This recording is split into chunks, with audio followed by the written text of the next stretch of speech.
وقت سحر ہے اٹھو مولا سے لو لگاؤ، وقت سحر ہے اٹھو مولا سے لو لگاؤ، جواد دے رہا ہے انعام جاویدانہ،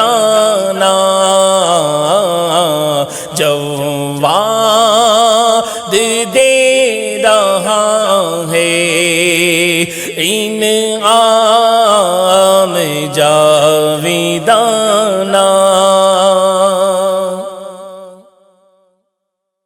الحمد لولیہ والصلاة علی نبیہ وعلی آلہ واصحابہ المتأدبین بآدابہ، اما بعد فاعوذ باللہ من الشیطان الرجیم، بسم اللہ الرحمن الرحیم۔ قال اللہ تبارک و تعالی فی القرآن المجید، من ذا الذی یشفع عندہ الا بإذنہ، صدق اللہ مولانا العظیم۔ وقال اللہ تبارک و تعالی فی مقام آخر فی شان حبیبہ، ان اللہ وملائکتہ یصلون علی النبی یا ایہا الذین آمنوا صلوا علیہ وسلموا تسلیما، صلی اللہ علی النبی الامی وآلہ صلی اللہ علیہ وسلم، صلاۃ وسلاما علیک یا سیدی یا رسول اللہ، فإن من جودک الدنیا وضرتها ومن علومك علم اللوح والقلم، مولاي صل وسلم دائما ابدا على حبیبک خیر الخلق کلہم۔ مجرم بلائے آئے ہیں جاؤ کا ہے گواہ، پھر رد ہو کب یہ شان کریموں کے در کی ہے۔ حمد و صلات کے بعد میم ٹی وی کے عزیز سامعین و ناظرین، تمام تر محاسن اور تمام تر محامد صرف اور صرف اللہ وحدہ لا شریک کے لیے ہے۔ عزیز میم ٹی وی کے ناظرین و سامعین، وقت سحر ٹرانسمیشن کے ساتھ آپ کا میزبان ارشاد رضا القادری حاضر خدمت ہے۔ آج کا موضوع سخن اہل ایمان، اہل اسلام کی امیدوں کا محور ہے۔ اہل ایمان، اہل اسلام کے امیدوں کا جو ہے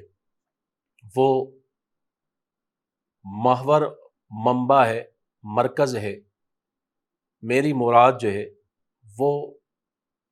شفاعت مصطفیٰ صلی اللہ علیہ وسلم کا عنوان ہے کہ آج کے ہم جو ہے اس سیشن کے اندر اس موضوع سخن شفاعت مصطفیٰ صلی اللہ علیہ وسلم کے متعلق جو ہے حکم شرعی سماعت فرمائیں گے کہ اس کی حیثیت کیا ہے، اس کا لغوی اصطلاحی معنی کیا ہے، اور کون کون سے حضرات اور نفوس قدسیہ وہ جو ہے شفاعت فرمائیں گے۔ یاد رکھیے گا، شفاعت کا لغوی معنی اگر ہم جب تو ہے لغت میں تلاشتے ہیں، ڈھونڈتے ہیں، تو شفاعت شفع ان سے ماخوذ ہے جس کا معنی ہے جوڑا بنانا، یعنی کہ اس کا مطلب یہ ہے کہ ایک انسان دوسرے ضرورت مند انسان کے ساتھ مل جائے اور دونوں مل کر جو ہے اس ضرورت کے متعلق تیسری جو ہے شخص اور تیسرے بندے کے پاس یا تیسری شخصیت کے پاس وہ جو ہے سوال کریں۔ یہ ہے شفاعت کا لغوی اور اصطلاحی معنی۔ اور یاد رکھیے گا کہ شفاعت کا یہ معنی بھی یعنی سفارش کرنا بھی آسان لفظوں میں، اور آسان جو ہے آپ معنی کے اعتبار سے دیکھیں تو آسان کلمات کے اندر سفارش کرنا بھی آپ شفاعت کا معنی سمجھ سکتے ہیں اور اس معنی کو آپ جو ہے بیان کر سکتے ہیں۔ اب اہل سنت و جماعت کے نزدیک شفاعت مصطفیٰ، شفاعت انبیاء، شفاعت اولیاء، شفاعت اصفیاء اتقیاء، شفاعت علماء، شفاعت مشائخ، شفاعت حفاظ کرام، یہ سارے کے سارے ان کی حیثیت کیا ہے، اس کو ہم جو ہے یکے بعد دیگرے قرآن و حدیث کے تناظر میں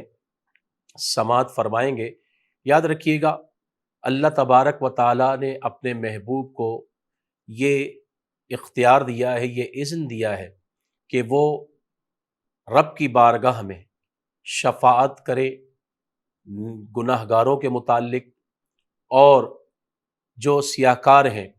ان کے گناہوں کو جو ہے ختم کرنے کے متعلق شفاعت کریں، سفارش کریں، یا ان کے درجات کو بلند کرنے کے لیے شفاعت یا سفارش کریں، یا جو جہنم میں چلے گئے ہیں ان کو جہنم سے نکالنے کے لیے بارگاہ رب العالمین میں آقا کریم صلی اللہ علیہ وسلم جو ہے وہ شفاعت فرمائے، وہ سفارش فرمائے۔ تو لہذا جو ہے اہل سنت و جماعت کا عقیدہ و نظریہ یہی ہے کہ اللہ تبارک و تعالیٰ کے اذن اور اس کی عطا سے اللہ کے محبوب تمام انبیاء، دیگر جو ہے اولیاء، صحابہ، اہل بیت، اور جو ہے دیگر جو مقرب ہستیاں ہیں جیسے شہداء ہے، علماء ہیں یا حفاظ کرام ہیں، وہ اللہ کے اذن سے جو ہے وہ گناہ گاروں کی شفاعت فرمائیں گے، گناہ گاروں کی وہ رب کی بارگاہ میں جو ہے وہ سفارش فرمائیں گے۔ یاد رکھیے گا کہ شفاعت مصطفیٰ صلی اللہ علیہ وسلم جس کے متعلق قرآن مجید فرقان حمید میں رب ارشاد فرماتا ہے کہ من ذا الذی یشفع، وہ کون ہے جو شفاعت کرے رب کی بارگاہ میں الا باذنہ، مگر اللہ کے اذن سے۔ تو اس آیت سے ثابت ہوا کہ شفاعت اللہ کے اذن سے جو ہے، شفاعت کرنے والے جو شفیع ہوں گے وہ رب کی بارگاہ میں شفاعت کریں گے۔ اسی لیے علماء نے جو ہے شفاعت کی جو ہے چند اقسام بیان کی۔ شفاعت بالاذن جو ابھی آپ نے سماعت فرمائی، شفاعت بالمحبت یہ بھی جو ہے ایک شفاعت کی ایک قسم ہے، شفاعت بالوجاہت یہ بھی جو ہے ایک قسم ہے شفاعت کی، شفاعت بالدعا دعا کے ذریعے شفاعت کرنا یہ بھی جو ہے ایک شفاعت کی قسم ہے۔ اور کیوں نہ ہو کہ یہاں پر جو ہے ذرا غور کیجئے، شفاعت مصطفیٰ صلی اللہ علیہ وسلم کہ میرے آقا کریم صلی اللہ علیہ وسلم گناہ گاروں کی شفاعت فرمائیں گے، کہ جب جو ہے اس آیت کے متعلق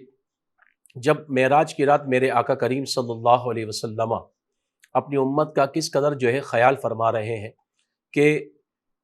جب یہ آیت نازل ہوئی وَلَسَوْفَ يُعْطِيكَ رَبُّكَ فَتَرْضَىٰ کہ اے محبوب آپ کو آپ کا رب اتنا عطا کرے گا، اتنا عطا کرے گا آپ راضی ہو جائیں گے۔ تو اس وقت میرے آقا کریم صلی اللہ علیہ وسلم نے میرے آقا کریم صلی اللہ علیہ وسلم نے جو ہے ارشاد فرمایا کہ میں اس وقت تک راضی نہیں ہوں گا جب تک کہ اپنے ایک ایک امتی کو جو ہے جہنم سے نکال کر جنت میں داخل نہ کر دوں۔ ذرا غور کیجئے، یہ ہے اللہ تبارک و تعالیٰ کے محبوب کی اپنی امت سے جو ہے محبت کا عالم، کہ میرے امام سیدی اعلیٰ حضرت جو ہے کیا خوب ارشاد فرماتے ہیں، جو نہ بھولا ہم غریبوں کو رضا، جو نہ بھولا ہم غریبوں کو رضا، یاد اپنی عادت، یاد اس کی اپنی عادت کیجئے۔ یہ ہے شان میرے آقا کریم صلی اللہ علیہ وسلم کی کہ اللہ تبارک و تعالیٰ کے محبوب جو ہے اپنی امت کو کس طرح یاد فرما رہے ہیں۔ اسی طریقے سے جو ہے میرے آقا کا فرمان ہے شفاعتی لِأَهْلِ الْقَبَائِرِ مِنْ أُمَّتِي، میری شفاعت میری امت کے کبیرہ گناہ کرنے والوں کے لیے ہے۔ صغیرہ گناہ تو اللہ تبارک و تعالیٰ ان کی نیکیوں کے عوض معاف فرما دے گا، صغیرہ گناہوں کی معافی تلافی ہو جائے گی۔ جو کبیرہ گناہ ہوں گے آقا خود فرماتے بخاری کے حدیث مبارکہ شفاعتی لِأَهْلِ الْقَبَائِرِ مِنْ أُمَّتِي، میری شفاعت اور میری سفارش ہی جو ہے میری امت کے کبیرہ گناہ کرنے والوں کے لیے ہوگی۔ یہ ہے اللہ تبارک و تعالیٰ کے محبوب کی شان کہ اللہ تبارک و تعالیٰ کے محبوب ہمارے نبی کریم صلی اللہ علیہ وسلم اپنے امت کے کبیرہ گناہ کرنے والوں کی کیسی شفاعت فرما رہے ہیں اور کیسی جو ہے سفارش فرما رہے ہیں۔ اور قرآن میں رب ارشاد فرماتا ہے وَلَوْ أَنَّهُمْ إِذ ظَّلَمُوا أَنفُسَهُمْ جَاءُوكَ فَاسْتَغْفَرُوا اللَّهَ، اور اگر یہ لوگ جنہوں نے جب اپنی جانوں پر ظلم کر لیا ہے تو یہ اے محبوب میری بارگاہ میں نہ آئیں، جاؤک آپ کی بارگاہ میں چلے جائیں اور وہاں پر جا کر اللہ سے استغفار کریں۔ واستغفر لهم الرسول، اور اللہ کے رسول جو ہیں ان کے لیے شفاعت فرما دیں، ان کے لیے شفاعت فرما دیں، تو لوجد اللہ تواب الرحیم، تو ضرور وہ اللہ تبارک و تعالیٰ کو بہت زیادہ توبہ قبول کرنے والا اور رحم کرنے والا پائیں گے۔ ذرا غور کیجیے، سیدی اعلیٰ حضرت کو یہاں پر وجد آ جاتا ہے اور ارشاد فرماتے ہیں کہ مجرم بلائے آئے ہیں جاؤ کا ہے گواہ، مجرم بلائے آئے ہیں جاؤ کا ہے گواہ، پھر رد ہو کب یہ شان کریموں کے در کی ہے۔ ذرا غور کیجئے اللہ کے محبوب صلی اللہ علیہ وسلم جو ہیں کس طریقے سے جو ہے اپنے گناہگار امتیوں کی شفاعت فرما رہے ہیں۔ یہاں تک کہ بخاری شریف کی روایت میں آتا ہے کہ جب جو ہے میدان محشر لگا ہوگا اور اہل محشر جو ہے وہ اس 50,000 سال جو ہے کے دن پر مبنی اس دن کا سامنا کر رہے ہوں گے، اور ایک جو ہے المناک صورتحال ہوگی، لوگ جو ہے اپنے اپنے پسینوں کے اندر غوطہ کھا رہے ہوں گے، مصائب و آلام کا شکار ہوں گے، تو اس وقت جو ہے لوگ سفارشی کو، شفیع کو تلاشیں گے، ڈھونڈیں گے۔ تو لوگ پھر جو ہے مشاورت کر کے، بخاری کی حدیث مبارکہ میرے آقا فرماتے ہیں سب سے پہلے لوگ آدم علیہ السلام کی بارگاہ میں جائیں گے اور ان سے کہیں گے کہ ہماری حالت آپ دیکھ رہے ہیں، ہم جو ہے پریشانی اور مصیبت کے عالم میں ہیں، آپ ہماری جو ہے سفارش فرما دیجیے رب کی بارگاہ میں، شفاعت فرما دیجیے کہ رب کی بارگاہ میں۔ تو اس وقت حضرت آدم علیہ السلام کہیں گے نفسی نفسی اذهبوا الی غیری، نفسی نفسی، میرا نفس میرا نفس، تم کسی اور کی طرف جاؤ۔ پھر جو ہے لوگ جو ہے اہل محشر وہ جو ہے پھر آدم علیہ السلام کے بعد جو ہے حضرت نوح علیہ السلام کے پاس آئیں گے، نوح علیہ السلام کے پاس جانے کے بعد جو ہے پھر وہ حضرت ابراہیم علیہ السلام کے پاس آئیں گے۔ ابراہیم علیہ السلام جب منع کریں گے کہیں گے نفسی نفسی اذهبوا الی غیری، اذهبوا الی غیری، اذهبوا الی غیری، کہ تم جو ہے میرے غیر کی طرف جاؤ، کسی اور شخص کو جو ہے شفاعت کرنے والے کی صورت میں جو ہے تلاش کرو۔ تو اس وقت ابراہیم علیہ السلام کے بعد موسیٰ علیہ السلام کے پاس جب امت جائے گی، لوگ جائیں گے، اہل محشر جائیں گے اور ان سے کہیں گے، درخواست کریں گے آپ تو کلیم اللہ ہیں، آپ سے اللہ نے جو ہے کلام کیا اور آپ کو جو ہے کلام کرنے کا شرف ملا ہے، آپ رب کی بارگاہ میں شفاعت فرما دیجئے، سفارش فرما دیجئے۔ تو اس وقت وہ بھی کہیں گے نفسی نفسی اذهبوا الی غیری، کسی اور کے پاس جاؤ۔ پھر یہ جو ہے اہل محشر، یہ امت جو ہے پھر جو ہے عیسیٰ علیہ السلام کے پاس آئے گی، اور عیسیٰ علیہ السلام کو جو ہے جب عرض کریں گے کہ اللہ تبارک و تعالیٰ نے جو ہے آپ کو جو ہے یہ یہاں پر یہ شرف بخشا کہ آپ کو بغیر باپ کے پیدا کیا گیا، تو اے عیسیٰ علیہ السلام آپ ہماری شفاعت اور سفارش فرما دیجئے۔ وہ بھی کہیں گے نفسی نفسی اذهبوا الی غیری، کہ تم کسی اور کے پاس جاؤ۔ تو اس وقت جو ہے مشاورت کے بعد یہاں پر جو ہے مشورہ دیا جائے گا کہ ہاں ایک ہستی ہے جن کا نام نامی اسم گرامی محمد الرسول اللہ صلی اللہ علیہ وسلم ہے، کہ تم ان کے پاس جاؤ۔ تو لہذا یہ امت اہل محشر جو ہے سرکار کی بارگاہ میں آئیں گے اور اپنے جو ہے مصائب اور آلام کو ذکر کریں گے۔ تو اس وقت ذرا غور کیجئے کیا عالم ہوگا میرے محبوب۔ اس وقت بخاری کے الفاظ ہیں، ارشاد فرماتے ہیں کہ جب لوگ شفاعت کرنے کے لیے آئیں گے، سوال کریں گے رب اللہ کے رسول کی بارگاہ میں، تو آقا فرمائیں گے، یہ نہیں فرمائیں گے اذهبوا الی غیری، کسی اور کے پاس جاؤ، میں تمہاری شفاعت نہیں کر سکتا، بلکہ یہ الفاظ جو ہے زبان مصطفیٰ پر جاری ہوں گے، انا لہا، انا لہا، انا لہا، انا صاحبکم، میں تمہارا صاحب ہوں اور شفاعت تو میں ہی کرنے والا ہوں، میں ہی شفاعت کرنے والا ہوں، میں ہی شفاعت کرنے کے لیے ہوں۔ تو لہذا انا لہا کے الفاظ، اور یہاں پر سیدی برادر اعلیٰ حضرت کو یہاں پر وجد آ جاتا ہے کہ دراصل مقام مصطفیٰ کو بھی بیان کرنا مقصد ہے کہ یہاں پر سیدی اعلیٰ حضرت کے برادر اعلیٰ حضرت جو ہے مولانا حسن رضا خان صاحب رضی اللہ تعالیٰ عنہ جو ہے وہ اپنے اشعار کی صورت میں میدان محشر کے اس نقشے کو کچھ یوں بیان فرماتے ہیں کہ فقط اتنا سبب ہے انعقاد بزم محشر کا، فقط اتنا سبب ہے انعقاد بزم محشر کا کہ ان کی شان محبوبی دکھائی جانے والی ہے۔ اللہ تبارک و تعالیٰ کو سب معلوم ہے، اللہ تعالیٰ جو ہے سب کے اعمال سے آگاہ اور آشنا ہے، لیکن پھر بھی میدان محشر جو ہے لگایا جائے گا۔ وجہ اس کی یہ ہے کہ اللہ تبارک و تعالیٰ اپنے محبوب، اپنے نبی آخر الزماں کے مقام کو جو ہے بیان کرنا چاہ رہا ہے، اور اپنے محبوب کے مقام مصطفیٰ کو جو ہے واضح کرنا چاہ رہا ہے کہ میری بارگاہ میں جو ہے آج جو ہے کس کا مقام زیادہ عرفہ و اعلیٰ ہے۔ انا لہا جب میرے آقا فرمائیں گے تو یہاں پر سیدی اعلیٰ حضرت انہی الفاظ کو دیکھتے ہوئے وجد فرماتے ہوئے اشعار کی صورت میں اس نقشے کو قلم بند فرماتے ہیں، اور فرماتے ہیں کیا خوب ارشاد فرماتے ہیں کہ کہیں گے اور نبی اذهبوا الی غیری، کہیں گے اور نبی اذهبوا الی غیری، میرے نبی کے لبوں پر انا لہا ہوگا۔ تو ذرا غور کیجئے تمام انبیاء الی غیری اذهبوا الی غیری، کسی اور کے پاس جاؤ، لیکن شفاعت کے لیے جب بارگاہ مصطفیٰ میں جو امت آئے گی تو اس وقت اللہ کے رسول ارشاد فرمائیں گے کہ میں ہی شفاعت کرنے کے لیے ہوں۔ تو اس وقت رب کی بارگاہ میں جو ہے سجدہ ریز ہو جائیں گے، اور سجدے میں اللہ کے رسول ہمارے آقا کریم صلی اللہ علیہ وسلم جو ہے وہ گر جائیں گے، اور گرنے کے بعد جو ہے رب کی بارگاہ میں اپنی امت کی شفاعت فرمائیں گے، سفارش فرمائیں گے، اور رب کی بارگاہ سے جو ہے منادی ہو، ندا ہوگی، اور اللہ تبارک و تعالیٰ جو ہے ندا فرمائے گا کہ یا محمد ارفع راسک یا محمد، اے میرے محبوب اپنے سر مبارک کو جو ہے اٹھائیے، بلند کیجئے، کہ کہ آپ سوال کیجئے، آپ کو آپ کا سوال دیا جائے، سل تعطا، سوال کیجئے آپ کو جو ہے سوال دیا جائے گا، وشفا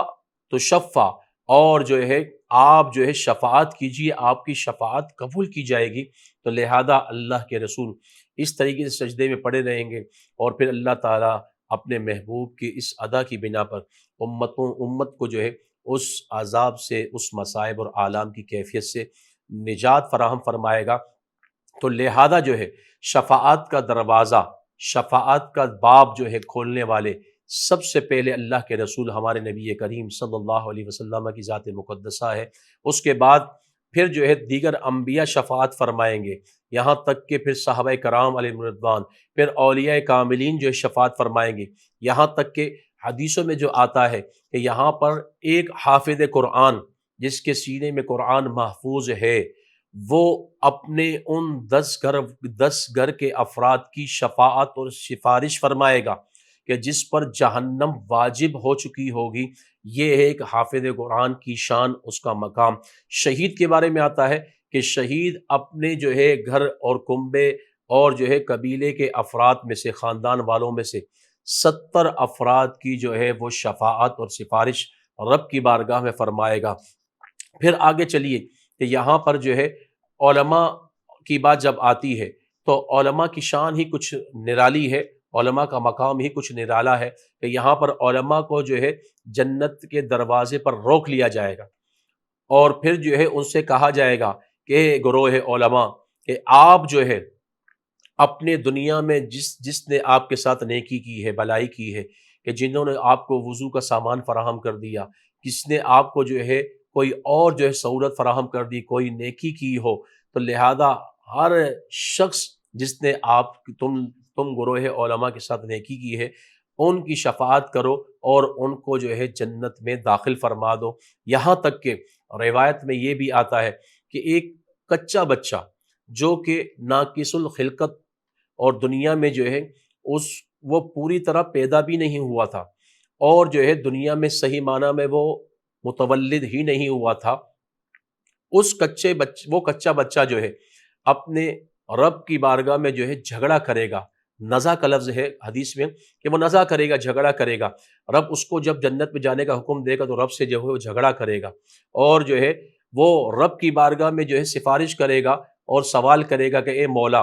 میں اس وقت تک جو ہے جنت میں نہیں جاؤں گا جب تک کہ اپنے والدین کو اپنے ساتھ داخل جنت نہ کر دوں۔ تو اس وقت جو ہے اور رب جو ہے اپنے ساتھ جھگڑنے والے، اس نزا کرنے والے کچے ناقص الخلقت بچے سے کہے گا کہ اے ناقص الخلقت بچے، اے ناقص بچے، اے کچے بچے، تو جو ہے اپنے والدین کے ہاتھ کو پکڑ اور انہیں بھی اپنے ساتھ داخلے جنت فرما دے۔ تو یہ جو ہے شفاعت کی جو ہے حقیقت ہے۔ اللہ تبارک و تعالیٰ اپنے پیاروں کو جو ہے سفارش کرنے کا کل قیامت کے دن روز محشر جو ہے